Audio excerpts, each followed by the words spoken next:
All right, guys, it looks like we're now live for another Wednesday night Conversations with Cougars. I want to welcome everybody as y'all roll in over the next couple of minutes. I'm so pleased to have a former teammate and classmate of a few years difference, Charles Kelly Bronson. How you doing tonight, Charles? I'm doing well. Thank you, Bernard. Well, I appreciate you making some time and coming on. This is going to be a fun conversation. And for those of you who haven't caught up with Charles in a while, but may watch him or see him through Bowie Dog or through Facebook, he's got a great companion. Tell us a little bit about Bowie. And unfortunately, he's not with us tonight, but we at least give him a little shout out, little pub. The Bowie Dog is a rescue Alaskan Malamute.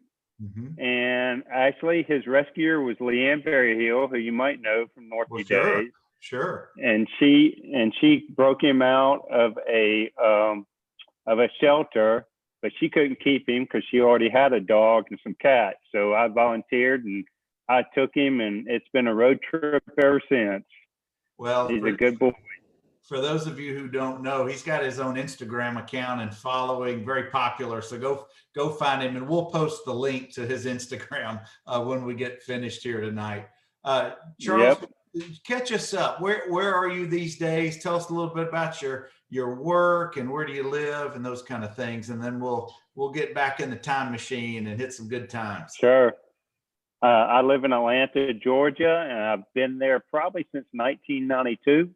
And I've been in the construction business, ever since I graduated from Auburn with a building science degree, either commercial or residential. I just happen to be in the residential end now, building custom homes in the Atlanta area with a friend of mine who he and I built some homes together about 10 years ago.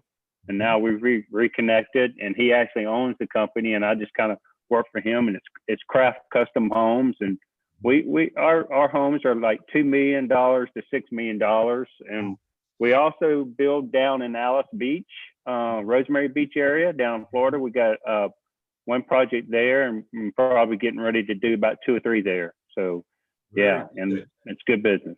Well, it sounds like you're one of those rare individuals who actually uses his college degree for the intended purpose of why you went to school. This is true. Very true. I've actually been in the construction business, gosh, in some shape, form, ever since probably I've been 9 or 10 years old. I mean, I've worked as a handyman, whenever I was younger, over at Carriage House Apartments. I worked there for a long time. And then my dad had a couple of friends who owned some small construction companies, and I worked for them through the years. And when I first started off at Auburn, I was in computer engineering, and I did not like that much, and it did not like me. Well, you found your path, and I've often heard that if you are in a line of work that you truly enjoy and you go to work each day and it's something that you find fulfillment and joy, it's your profession. It's not a job. And a job is something you have to do, like a chore. But a profession, I'm so pleased to hear that you have found your calling and that you so much enjoy it. But Charles, we got so many folks rolling through here. I got to give you some shout outs. We got Coach Randy Hicks says to tell you. Oh, hey, Coach Hicks. He credits you running the hill has made you a good man. Well, there's a lot of good men that's been made from running that hill. There's also many men who got broken running those hills as well. That is true. And I was going to say, Coach Hicks, David Fields and I owe you a trip to Lake Eufaula, and it's still on the book. The COVID thing kind of hit us the curveball, but we're still on. Oh, that's awesome. That's awesome. All right. Oh, Shirley C. Now, we'll tell you this. She says to tell you hello, Charles, and we're gunning for her for tonight. And what I mean by that is she still has the highest number of live and post discussion views of any Cougar so far. And it's not even close. So we got to do something after we get finished here. We really got to promote it to get the numbers up so we can challenge. Oh, yeah. David Fields popped in and says to tell you hello. David Fields is a good person. One of your classmates, not only at Northview, but at Auburn, Sissy Carol Reynolds, says to tell you hello. Hello, Sissy. And one of my former teammates and classmates, Tim Bright, also has popped in. Yeah, I remember Tim. All kind of love for you Tim. Tonight, Charles. Well, we know you went to Auburn. We know you actually played soccer. I don't know how many people knew that you played a season of soccer at Northview, but we'll come back to that in a minute. But what really intrigued me when you posted and sent to me those Girard Junior High football pictures, and I was looking at all the names on the team and what a core group of guys from that team, coached by Coach Hicks, then came over to Northview, and just a few seasons later, ultimately became state champs. So, Charles, I want to start there. I want to start with Larry Roberts. I want to start with your teammates from 7th and 8th grade. Did you have any idea that there was that potential? Was there that, did the athleticism show in middle school or junior high back then? Or was this just something you just had an inkling, gosh, we got some good players here? Well, you had guys like, Danny Carmichael, of course, who was on that team, and Jeter Brock, and Mike Durden. Of course, everybody remembers Mike, who was like the quarterback that for several seasons, I think, at Northview. And back then it was rough and gritty playing on a junior high football team. And I was in the 7th grade, and I really didn't know any of those guys that well. I've heard of Danny Carmichael. I've heard of those guys, but man, you're talking about some leadership and some tough and gritty guys. And they would pop you in the mouth in a heartbeat, and they would keep you straight, all on the football field now, not off of it, but I'm sure maybe sometimes off of it, but just a good group of guys. Larry Roberts, I mean, you can't say enough about Larry. He's a good guy.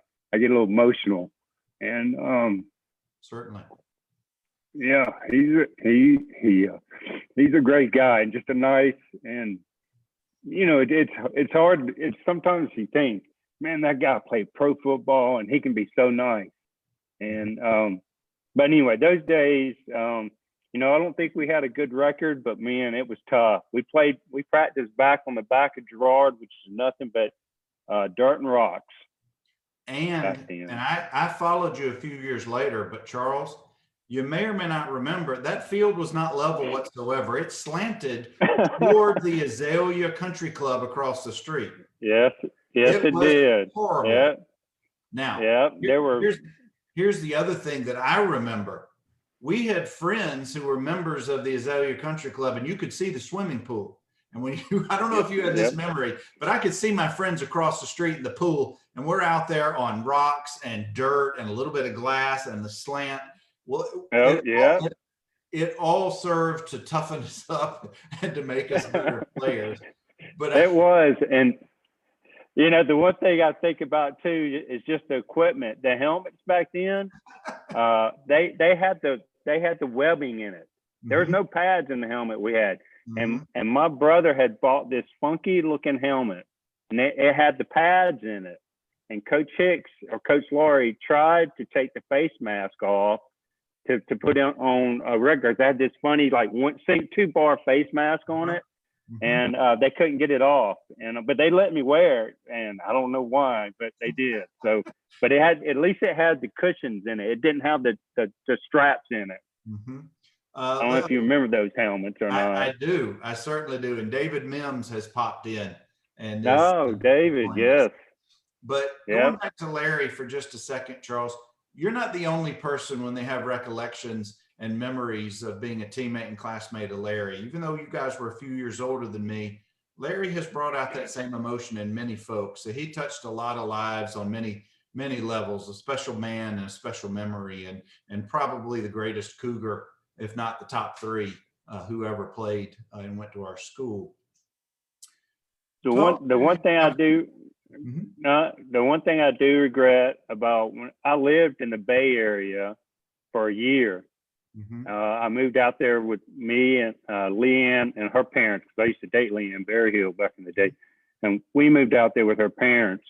And I met a guy. I was working in a Home Depot selling lumber. And I met a guy who worked with me, whose brother worked with the San Francisco 49ers. And I told him, hey, I knew Larry. I played high school football with him. And he goes, yeah, I talked to, I saw him a couple of days later. He goes, yeah, I talked to Larry. Larry said, hey, call him up, get in touch with him. And I never did. And I regret doing that, because I'm thinking, here I am, but that just tells you how Larry is. I mean, Larry's who Larry is playing professional football, and he wants me to call him and get up with him. Yeah. That's Dothan, it doesn't Yeah, matter it where is. you are. You find folks from Dothan and they're going to recognize you and bring you in. And anyway, I want to stick with Larry for just a minute, but I want to talk about the Girard days. We'll get to the high school days in a minute, but those Girard days, it really is where the foundation was laid, I think, for that 81 team. And I know that there were guys from different schools who all came together at Northview when the school opened up in 78. And were you in the first or second class of freshmen? I was in the second class. Okay. Second class, I believe. Yeah. I was going to say, who were some of your Girard classmates and teammates who came over your year to Northview? Well, whenever I was in the 8th grade at middle school at Girard, we didn't have any sports because that was part of the deal. They weren't going to have any sports, no competition. That's part of the middle school system. I think Coach Parrish and those guys quickly got them to change that because they were losing talent. But Andy Summerford actually played on a 9th grade team as an 8th grader. And so they were letting people do. I didn't know about it until Andy told me and said, you should go out for the team. And I just didn't do it. So some of the guys who eventually went over there, I think at Girard when I was there was, I think Andy Summerford, probably, I think Mark Kingery was over there. Darren Atkins was there. Now he played, I think, our freshman year. He didn't play any time after that. But as far as junior high, I mean, there was Danny Carmichael, Jeter Brock. I think Reginald Roundtree was there. Of course, Larry, Mike Durden, the Parker brothers. I can't remember. I think Kurt Patterson and Scott Patterson probably. God, there's just so many of those guys, and I was hoping I wouldn't forget their names. Charles, you're basically naming starters from the 81 team is what you're doing. Oh, yeah. And it just shows there you were guys. I mean, when I was a freshman at Northview, that varsity team from that year they were 9-2. And I think they gone to the playoffs. I think maybe they got beat in the first game. I can't quite remember, but they were 9-2 that year. Yeah. So, I mean, and those guys that were over at Girard that came over that were, the main group core of guys that they started everything. Yeah. It's so cool that you were part of those classes, those first couple of years that laid the foundation for the rest of the program, the ground setting. Oh, yeah. Teams. Oh, speaking of ground setting, speaking of superstars, number 40, Tim Pye Whaley says to tell you. Oh, Pye, man, he's a great athlete. Yeah, I miss those guys, man. We'll get Pye on the show in the upcoming weeks, hopefully. But thank you, Pye, for joining us. And of course, we're talking with Charles Bronson, and we're talking about Girard Middle School football. Did you play any other sports, Charles, back in the day when you were in middle school, or was football really your main sport? I played baseball. I played for Couch Construction. Hey, me too. Little League. Yeah. Little League. Dickie Lillard was on my team. I was trying to think of some other people. Mike Richardson's dad coached us, and I cannot remember who else was on that team. And then I played for Dothan. Go ahead. On Couch, did you happen to have any of the Jablonskis on your team? Maybe Matt. Brothers close to your age? Yeah, Matt and Mark Jablonski. Now Mark graduated our the year we won the state championship. So he was a year ahead of me. Mhm. And I'm not sure. Matt was younger, so I'm not Yeah, sure. Matt was he, 1 year older than me, and he and I okay. played on All Cal right. together. So I was just guessing maybe the older Jablonski may have played with you. Mark may have been on that team. I have a picture somewhere. I couldn't find it though, because that refreshes me. Mhm. And then I think I played for Dothan Glass for a while. Mhm. Scott Lambert was on that team. Mhm. Blake Phillips was on that team.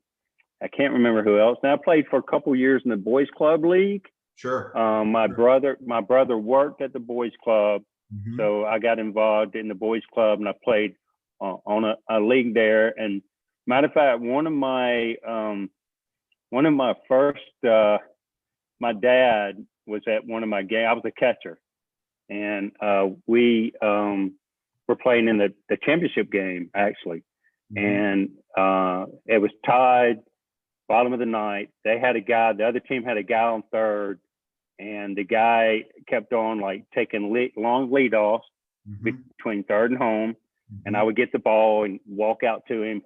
And my coach was Dale Bynum, and Uh-huh. Coach Bynum said, "Do not, whatever you do not throw the ball to third. Do Right. not throw the ball to third." Well, the guy was about halfway. He turned his back and was walking back to third, and I threw the ball to third, and it must have went 5 feet over the third baseman's head. Oh, and Oh they no. scored. Oh, they scored, and they won the game. And I walked up to my dad, and I was crying. And he looked at me because, "What are you crying for?" Mhm. And I said, "Well, I lost. We lost the game." He goes, "No, you lost the game." Ooh. And he said, "You did exactly what the coach told you not to do. So Mhm. don't cry, get over it, and move on." Mhm. And I just remember that's one of those life moments, that you learn. I think you learn so much more to me out of the games that you don't win. I think those Oh life yeah, lessons, they really have so much more of an impact. And it doesn't have to be a win. It doesn't have to be a completed catch or a home run. It could be a strikeout. It could be a dropped yep, pass. It could be doing the opposite of what your coach asked you to do. But the fact that you remember it and probably have remembered it many times since, it's amazing the impact that our coaches back then, good or bad, right or wrong, have on you. It oh really yeah, sets the tone. definitely. How about Coach Hicks as one of your coaches in middle school and then coming over to Northview? Well, I'm not even sure if Coach Hicks remembers if I was on that team or not. I was the only seventh grade on that team, but I was scared to get death of Coach Hicks and Coach Laurie. Scared to death. And my brother actually played at Girard. I'm not sure when he would have been there. I wish Stedman Shealy would have probably been their quarterback probably back in the day. Because matter of fact, my brother said one of his claims to fame was catching a touchdown pass from Stedman in junior high. And my brother got in a motorcycle wreck, so he didn't play any farther than junior high. But Coach Hicks, back in those days, he was fiery just like he always was. And like I said, it was nitty gritty football back then. It was just head banging, Mhm. cloud of dust. You get in there with the rest of them, and you just go to town. And There was, but I go ahead. go ahead. I No, was I going was going to to say I kind of knew Coach Laurie from my brother, say, because my brother had Coach Laurie. I think it was Coach Hardy at the time, who was the mhm. head coach at Girard when my brother was there. But Coach Hicks has always been Coach Hicks. Don't get him mad. And don't remind him of that when you guys hopefully get to go fishing this summer. So, Oh well, I'm just coaches hoping. Go ahead. coaches have long memories. Oh, they do. Yep. He can probably remember a lot more stuff than I can. We're almost at the end of the Northview years, but in middle school, who were some of your running around buddies? Who were your guy friends and your girlfriends back then? Man, back in my whole my life growing up, I grew up over Hurd Elementary School area. I went to Hurd Elementary until like the fourth Mm-hmm. grade, and then I went to Montana Street for 2 years. So back in those, I went to elementary school with Ron Watson, Dickie Lillard, Scott Lambert, uh, God, a bunch of these guys who ended up being great athletes wherever they went. Mike Earl, who you probably wouldn't know because him and Jack Earl played at Northview for a while, but they moved to Tennessee, and some good friends over there, Scott Lindsay. But in elementary school, I mean, and when we went to at Girard Junior High, Scott Lambert was there, so he was my best friend growing up. Jeff Hollingsworth was there, and but then when we split up to middle school, we all went our separate ways. Mm-hmm. I stayed at Girard. Scott may have went to like Wilson Street or something like that. But I mean, I knew Brian Kellenberger, David Fields, all those guys were I think over Girard Middle School and stuff. So Roger Watley, Keith Hatfield, Billy Lawrence, just guys that I all graduated with. Well, I was going to say, and then a lot of those guys still ended up coming over to Northview, just the way the city They did. was divided back at the time. I know it's changed over the years, but you could, at least in the late, or I'd say the early 80s, you could figure out pretty easily what street divided which school you were going to go to. Now, Bernard, I have to tell you, I was devastated when I found out I was going to go to Northview. Is that I was right? devastated. And My brother and tell me why. My brother and sister both went to Dothan High School. My brother graduated in 76 and my sister graduated in 77. And, I grew up on Dothan High. I mean, that was the, Dothan High Tigers, Stedman Shealy, I think the Wade brothers and all those guys, and you just grew up on Dothan. On Friday nights, everybody went to the Dothan High football game. That's where we were at. Yeah. And I grew up a Dothan High fan. And at that time, I had went to live with my dad, and my dad actually lived out on Denton Road, like going towards the airport. Sure. And matter of fact, the city and county line went through my driveway. So my dad had a trailer. So the trailer was in the city of Atlanta, and where we parked the cars was like Dale County or Houston County. I'm not sure which one, but I think it was Dale County. So,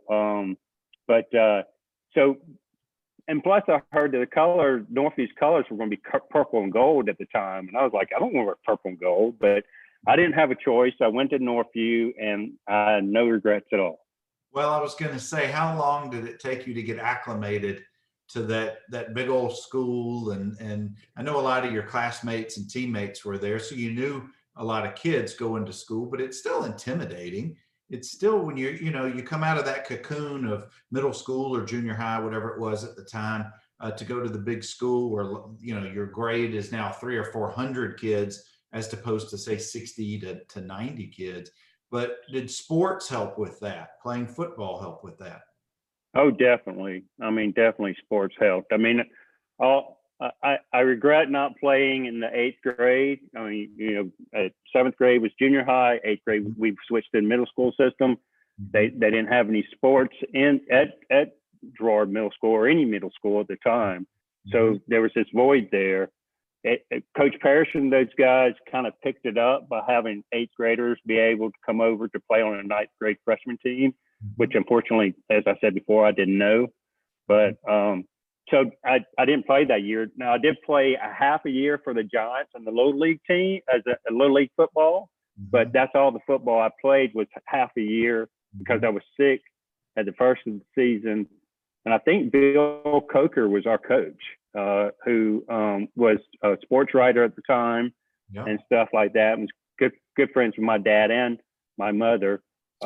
He was an umpire. He was a city league baseball umpire for 1,000,000 years.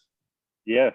As a matter of fact, I read an article about him. I think they gave him some kind of award recently, or maybe I think. I'll have to look for that. I hadn't seen it. Yeah, look for it. I think. And then But that's all the football that I really played was that year and a half of football.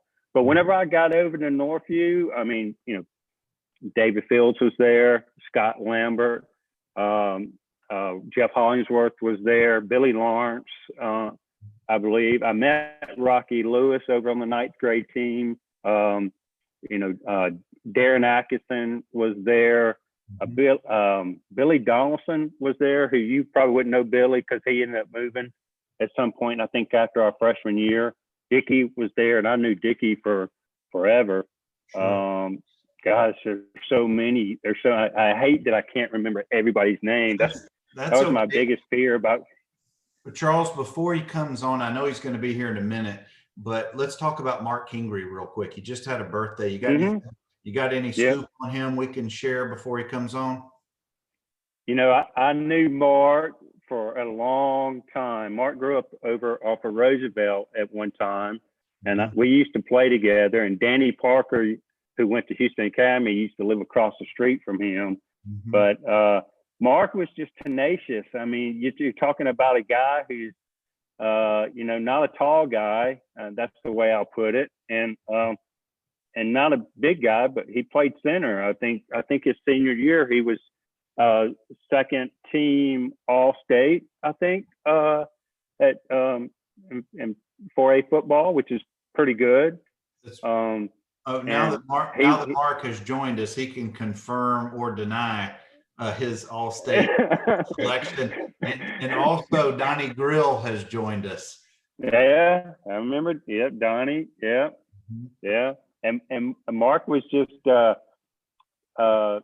I remember one time when he didn't do too well in the weight room, and he got very upset at himself, which we all did. But it just shows you the type of person he is, and we all were. I remember the biggest thing with Harry Wayne and all the coaches. I went back and read what Bubba Johnson and Coach Hicks wrote in my senior year book, and Coach Pearson.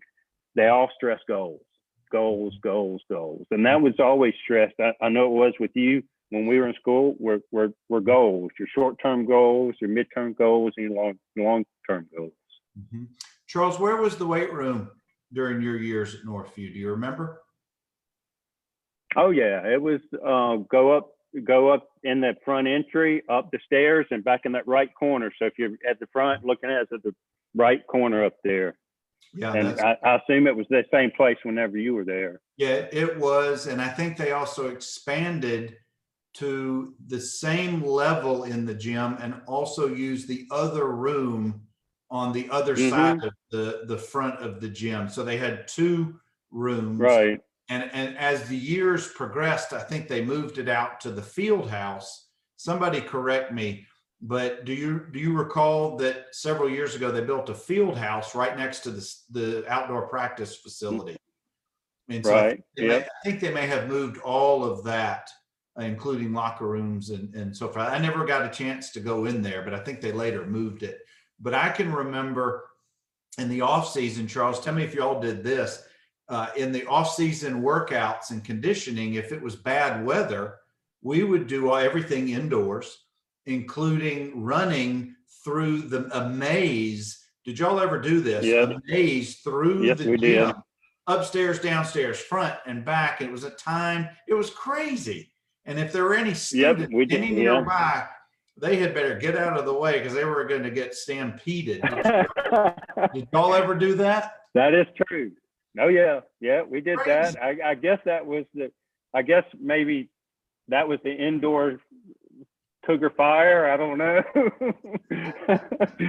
I don't know if you guys did this, Bernard, but before when we went out to practice, and we ran the circuit around the field. So you'd start like in your position group, which mine was Coach Johnson, and you would do whatever you did. Then you'd run to the next one, and I remember like jumping over the telephone pole. I don't know if you guys had the telephone pole. We jumped over. You had to shoot. You had to go down, and I think that was Coach Parrish's thing. And you ran the circuit to warm up, and then go off into your groups and do whatever, and then practice. Oh, I remember that, and I remember that most of the defensive coaches really weren't too kind to the quarterbacks or the kickers because they didn't do anything in practice. So I always felt like they picked on us a little bit, but maybe I was just thin-skinned. Oh, yeah. Yeah, probably so. Well, Charles, what was it about playing football that you enjoyed, whether it was in middle school or into the high school years? Why that sport? What resonated with you about playing football? Well, I would just say that my dad had a love of football. My dad was a World War II veteran, and he was what they call a China Marine. And when he got out of the Marine Corps at the end of World War II, he went to the University of Kentucky on the GI Bill, and Bear Bryant was the head coach. So that was his connection to football, and he felt, he played high school football. I mean, I got a picture of him somewhere with his leather helmet on, and he was lucky if he was 125 pounds. Wow. Yeah, he was from Western Kentucky, so he's from a small town, Princeton, Kentucky. It's about 20 miles from the Illinois line on that side of the state. But he followed football. Bear Bryant, loved Bear Bryant, and I grew up an Alabama fan, and my whole family were Alabama fans. And then my sister broke the mold and went to Auburn, and then I went to Auburn. We can discuss that later if we need to. About it just happened that I went to Auburn. So, but I love football. I mean, I love my teammates. I love just the sport, just what you have to do to get there. I mean, look, we were lucky, and you were lucky. We played on championship football teams. How many kids get a chance to play on a championship football team?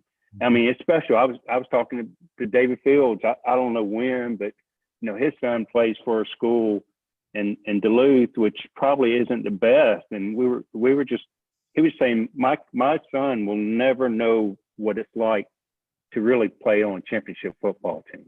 Mm-hmm. And there's a lot of people that are like that. So we were lucky. So I grew up, watching the sport, loving the sport. And I don't know about you, but when we grew up, when we played sandlot football all the time, pick up football games, pick up baseball games. I lived a block from Hurd Elementary School.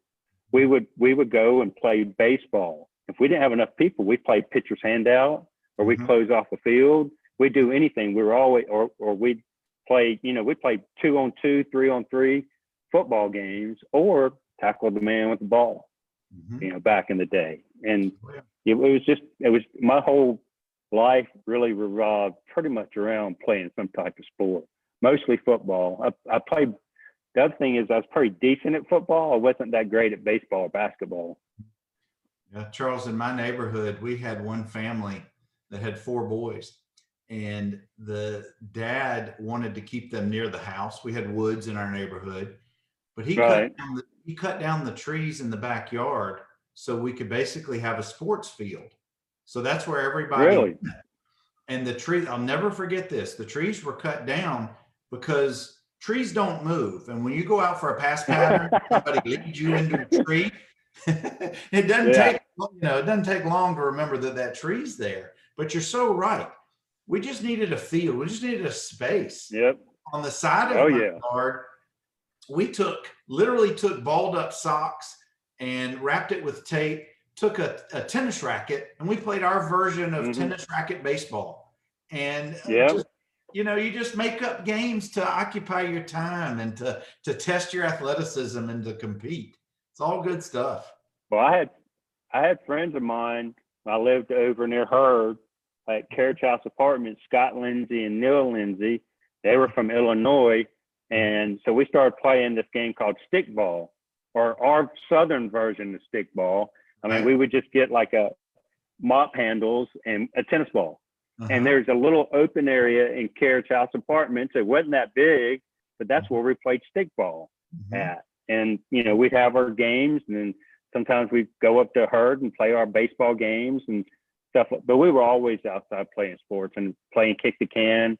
We were just always outside. A lot different than it is today, but that's okay. You're right. It's a whole different childhood experience. Especially we had now the neighborhood, I lived off of Buena Vista on Selkirk Drive. Hmm. And back then it was all woods. It wasn't developed, nothing like it is all the way Right. to John D. Odom Road. It what seemed like to be miles and miles of biking trails all through there.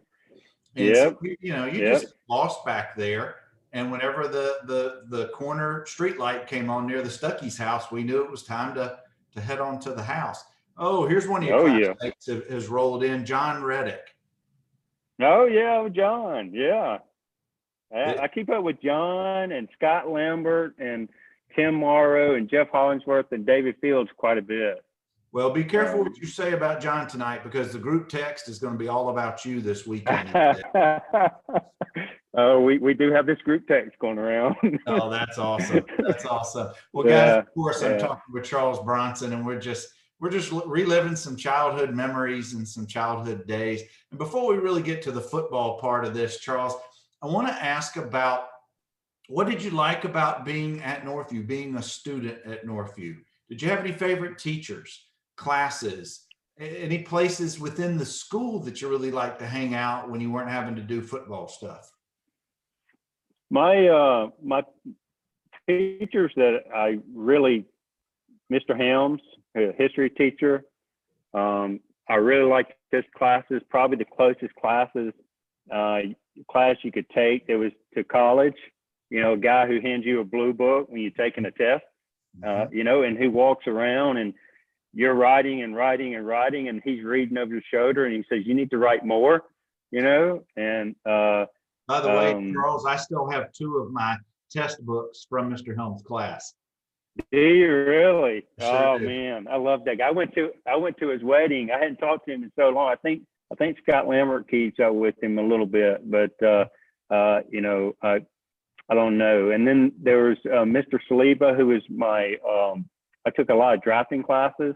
So Mr. Saliba and Miss Devane, who probably, if it wasn't for her, my math skills would probably be very bad, because whenever I came in as a freshman, I was scheduled to take algebra, algebra 1. My math background wasn't all that good, so I went to my dad and we changed it to general math. And they told me they didn't think I needed to do that, but I did it. But I hadn't heard from my general math class and made straight A's. But she really gave me the foundation of math that I really didn't pick up before then, and stuff. So I just remember her as, I was usually in the library. I mean, I used to like to read books, and the library was probably my favorite, one of my favorite places to go to. Was Darren Chatham your class? Darren Chatham was in my class. Yes, he was. Yep. I have a quick story for you about Darren, and I wonder if Darren Okay. or Scott happened to remember this.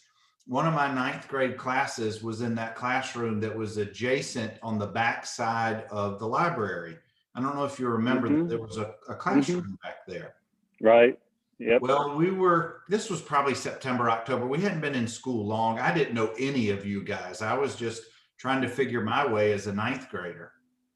Well, Scott and Darren cut through that class right as we were about to start, cutting through the library, and you could go, I don't remember if it was math or science halls that would connect on that backside of the school. Well, Darren yells my name as he's walking through the class and scared the crap out of me.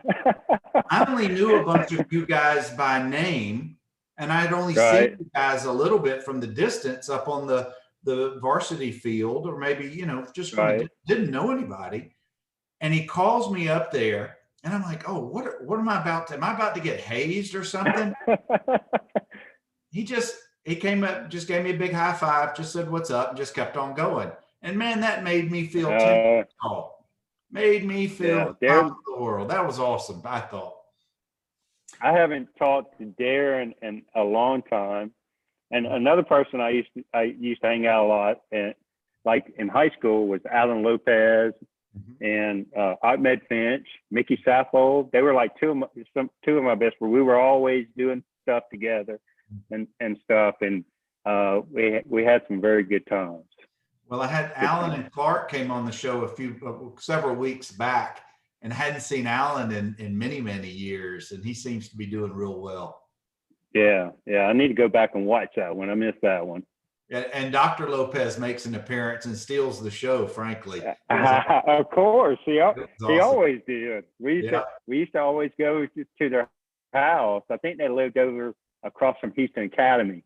I think was where their house was at the time. Yeah, we used to go there all the time. They sure did. Clark was a year behind me in school and was our favorite for a few years. Paul Morrison has dropped in and says, "Oh, Paul, yeah, Paul's a good guy. Great teammates." And and Patrick Fitch has also dropped in, says to tell you. Yeah, I wish we could get Ahmed on Facebook, but I don't think he's going to do it. But I think his wife is on Facebook, and every now and then, about every once a couple of years, Ahmed and I will hook up together and go have lunch or dinner together. It's been a while. The COVID thing kind of put a kink in a lot of this stuff. So yeah, it really has. But Charles, let's move on to varsity play. Let's go to that 81 season. And again, a good group of your Girard classmates and teammates are now on the varsity. You're on the varsity. And going into that season, I don't know if anybody would have predicted y'all would have gone 13-1 and had the greatest season in school history, but it was not a surprise, I don't believe, to many that you started out as hot as you did. What was your role at the time? What do you remember about the early parts of the season? Of course, you had Brent Gilbert. You had so many already guys, superstars in the making, but so many others developed as the season went on. Of course, David Alford gets hurt in the third or fourth game, and we know about that. But what are your recollections from the early parts of that season? So you know this. Every season starts off, and I imagine a lot of high school teams are like this, state championship. That's our goal.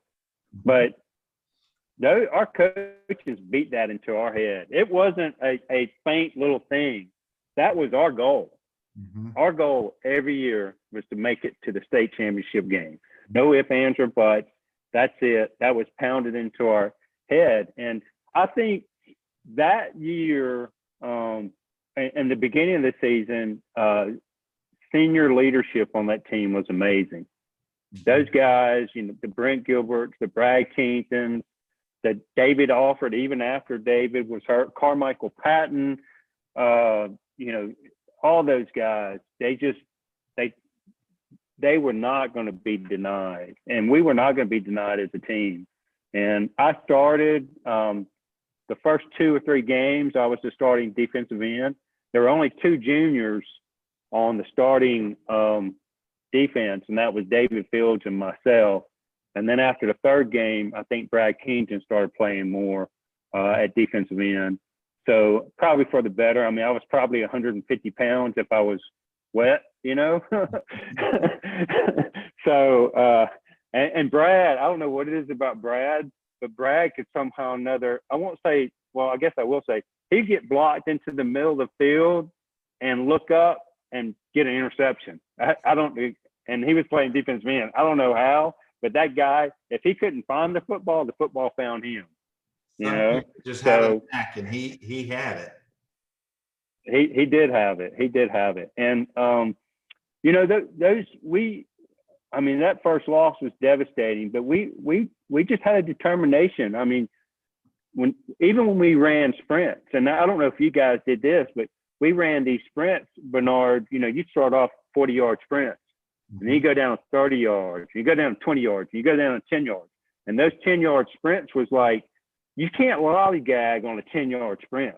You have to go all out, and you're tired. And Coach Parrish and Coach Hicks and Coach Johnson, Coach Griffin, Coach Andrew, always, you got to reach down. You got to reach down. What do you have?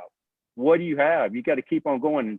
And I think that right there was just, you could be, and that was like, you're either on the goal line as the offense or goal line on defense. And it's fourth quarter, it's 3rd and goal or 4th and goal, and the other team's going to win if they score, and you've got to reach down into your belly, and you've got to pull it out one more time. One more time. Well, Charles, y'all started out, you beat Carroll 28-6. You beat Prattville in overtime 21-14. You then lose 28-24 at City Lanier.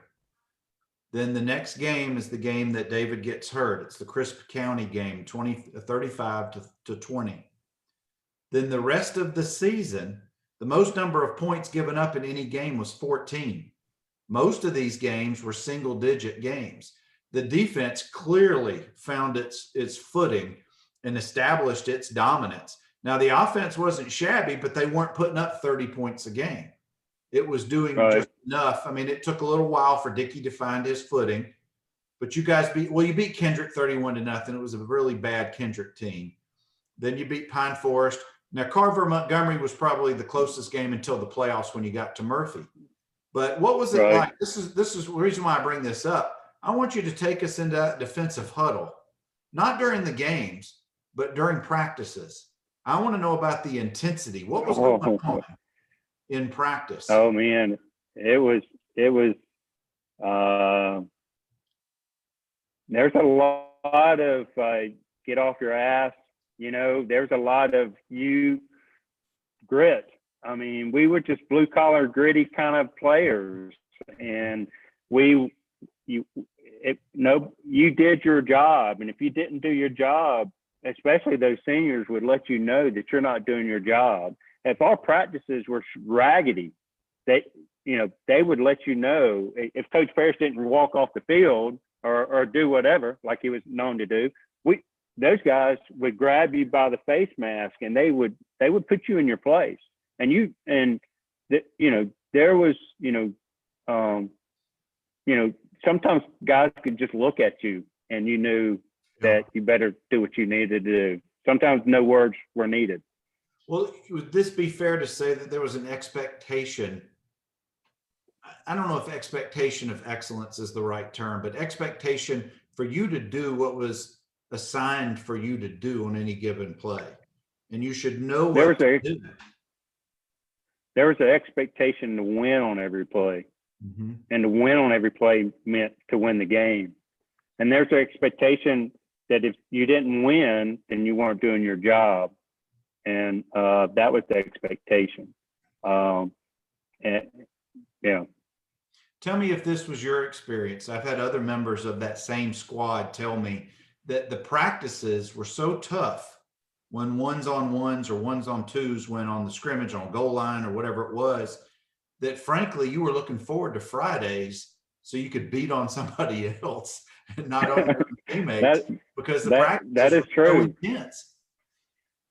Well, we practice full speed Monday, Tuesday, Wednesday. Mm-hmm. Thursday may have been a little bit, maybe Wednesday but we went full speed. And there were times, we were practiced on Sundays. There were a couple of times when we were out there on Sundays because maybe we didn't do something right. Friday we were slacking or something. But yeah, practices were brutal. I mean, they were brutal. And whether it was Oklahoma drills or whether it was one on, bull in the ring, And, the coaches knew what type of person you were when you were bull in the ring because, if you chose the slackers, on bull in the ring or like you're a senior and you chose a freshman, well, then that just puts you in the wrong place. But, you're a freshman and you are a junior or sophomore coming up and you point out Danny Carmichael or you point out Jeter Brock or you point out those big guys and they know you got some kahunas. Yeah. You're not scared. You might get knocked down. Yeah. At least you're not. You're right. You might get whipped, but it shows that you've got the guts to at least get in the arena, get into the ring, right, and not just be on the sidelines. I will say this. Before I skip, Mark Chambliss has just joined. Mark. Hey, Mark. Thanks for joining. Mark was on the freshman team, I think, and he was in the band. you know, which is a big part, you know, the band and the cheerleaders and the students. Well, Part of what we did. well, that's what I was going to ask you, Charles. Let's talk about Friday nights at Riphue Stadium. What made that experience? What made games memorable to you? Oh man, I mean, first of all, you're with your teammates and you're getting ready to go into battle, and but you hear I mean, back then, you know, the stands were packed. They were full of people, and you hear the band playing, the cheerleaders, and the people. You got butterflies in your stomach. You go into the locker room, you know, and get ready and stuff, and then you're sitting in your groups, and it's just and the smell of the bread from Oh, yeah. oh my goodness gracious, yeah. And Charles, the energy flowing out of the stands down into the locker room, to me, just got us moving. It was awesome. Now we've got You know, go ahead. no, I was just going to say I'm just glad that we got to experience that. Mm-hmm. I mean, because a lot of football players don't, or athletes, but it was magical. I mean, the student body, the band, the cheerleaders, the parents, even the towns, just, you know, people in the town, you go somewhere, you go get your tires fixed, and they start talking to you about football and Mm-hmm. stuff like that. But yeah, it was great. I mean, the Dothan was not a bad place. As much as I complained about it growing up, and the end game, when I look back on it, it was awesome. It was great. It was. I'm not too proud to tell you. I knew a certain place where I could get gas in town where I could get a free Coke. They just recognized that one year. But Charles, we've got a couple of more minutes here, and I want to take you to the game that put you in the headlines. The Prattville game. This is your senior year. I know what happened, but I want you to share that memory. What an awesome experience. It was awesome. Prattville, Riphue Stadium, overtime. I mean, defense was stubborn. We held them, and then they threw a pass and scored a touchdown. So they were going to try an extra point. Coach Hicks and Coach Johnson, for some reason, just told me and Andy to watch the fake. Just watch the fake. And that's actually where the game, that play before that, where Jeff Gruber gave me the nickname Psycho, which really didn't stick. But anyway, because I was hitting my helmet, you know, before the play. And, you know, that was back in the day when their starting quarterback was the holder, but starting quarterbacks back then sometimes weren't that fast. And I may have been a little bit faster than he was. So, yeah, they tried to fake it, ran down my side. I pursued. Now, what a lot of people don't realize is that quarterback did throw that football. I mean, I may have had him in my hands, bringing him down, but he threw the football. And I think Ron Eli actually knocked that football down. But I'll take the props, you know. But it's awesome, especially when you're a senior and you just got beat by America's 36-0, and everybody was like, "Oh, you guys." I mean, we did get some negative feedback after the America's game, and it was deserving. But after the Prattville game, we got back on a little bit of a roll for running the Enterprise. That was my freshman year, your senior year.